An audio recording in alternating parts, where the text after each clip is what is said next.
ऐसे महाबली बाली ने युद्ध में हनुमान जी की सारी शक्तियां छीन ली थी।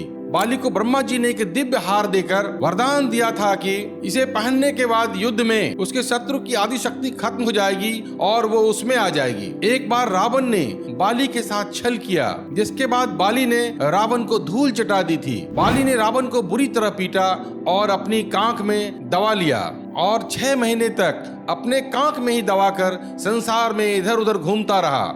इस घटना के बाद बाली का अहंकार 7वें आसमान पर पहुंच गया कि उसे अब तीनों लोक में कोई भी नहीं हरा सकता है, और अहंकार में जंगल में पेड़ों को उखाड़कर तहस नहस करने लगा। संयोग बस उस जंगल में राम भक्त हनुमान श्री राम की तपस्या में लीन थे। बाली की गर्जना से हनुमान जी का ध्यान भंग हो गया। तब बाली अति घमंड में कहने लगा, कौन है जो मुझे हरा सकता है। तब हनुमान जी को रहा नहीं गया। तब वो बाली के पास जाकर बोले, हे महाबली बाली, आप तो अति बलशाली हैं, आपको तो कोई भी हरा नहीं सकता, लेकिन क्यों इन बेजवान वृक्षों को उजाड़ रहे हैं। ऐसा लगता है कि ब्रह्मा जी के वरदान से आपका अहंकार बढ़ गया है। यह सुनते ही वो क्रोधित हो गया और हनुमान जी को कहा कि तुम मेरा सेवक होकर भी किस राम की बात कर रहा है। मैंने तो कभी राम का नाम भी नहीं सुना है। अगर वो इतने ही शक्तिशाली और महान है तो राम को युद्ध के लिए बुलाओ। यह सुन हनुमान जी क्रोधित हो गए और बोले, तू क्या श्री राम जी को हराएगा? पहले तो तुम उनके सेवक को हरा कर दिखाओ, तो मैं शायद तुम्हें मान ही लूं। बाली ने अगले सुबह हनुमान जी को युद्ध के लिए बुलाया। अगले ही दिन हनुमान जी युद्ध के लिए तैयार होकर निकलने ही वाले थे, तभी ब्रह्मा जी वहां पधारे और हनुमान जी को समझाने का प्रयत्न किया कि वो बाली से युद्ध ना करे। हनुमान जी ने कहा, बाली ने मुझे चुनौती दिया है, अगर मैं युद्ध ना करूं तो संसार मुझे कायर समझेगी। तब ब्रह्मा जी ने कहा, ठीक है, आप युद्ध करने जाइए, लेकिन अपनी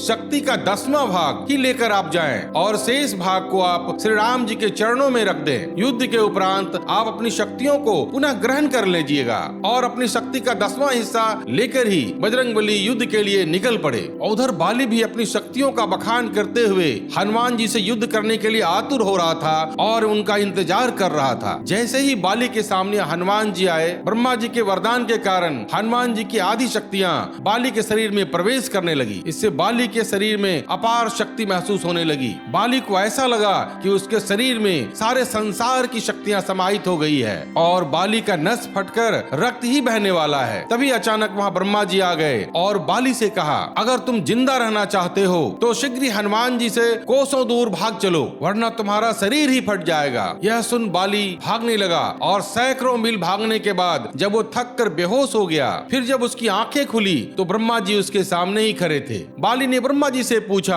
आपने मुझे दूर जाने क्यों कहा? तब ब्रह्मदेव ने कहा, बाली, तुम अपने आप को संसार में सबसे शक्तिशाली समझते हो, लेकिन तुम्हारा शरीर हनुमान की शक्ति का छोटा सा हिस्सा भी नहीं सह पाया। जब हनुमान युद्ध करने के लिए सामने आए तो उनका बल तुम में समाहित हो गया। उसके बाद क्या हुआ तुम तो स्वयं जानते हो। इस पर बाली ने कहा कि मुझे ऐसा लगा कि मेरे शरीर में संपूर्ण ब्रह्मांड की शक्तियां समाहित हो गई हैं। तब ब्रह्मा जी ने उसे वापस बताया, मैंने ही हनुमान को आग्रह किया था कि वो अपनी शक्ति का सिर्फ 10वां हिस्सा ही लेकर तुम्हारे सामने युद्ध करने जाएं। अगर वो अपनी सारी शक्तियां लेकर तुम्हारे सामने जाते तो सोचो तुम्हारा क्या होता। यह जान बाली ने हनुमान जी को दंडवत प्रणाम किया और कहा, आप में संसार की सारी शक्तियां होने के बावजूद आप इतने शांत हैं और मैं एक मूर्ख जो श्री राम के बाल के बराबर भी नहीं है, फिर भी उनसे युद्ध करने चला था। हे हनुमान, कृपा कर मुझे माफ कर दें।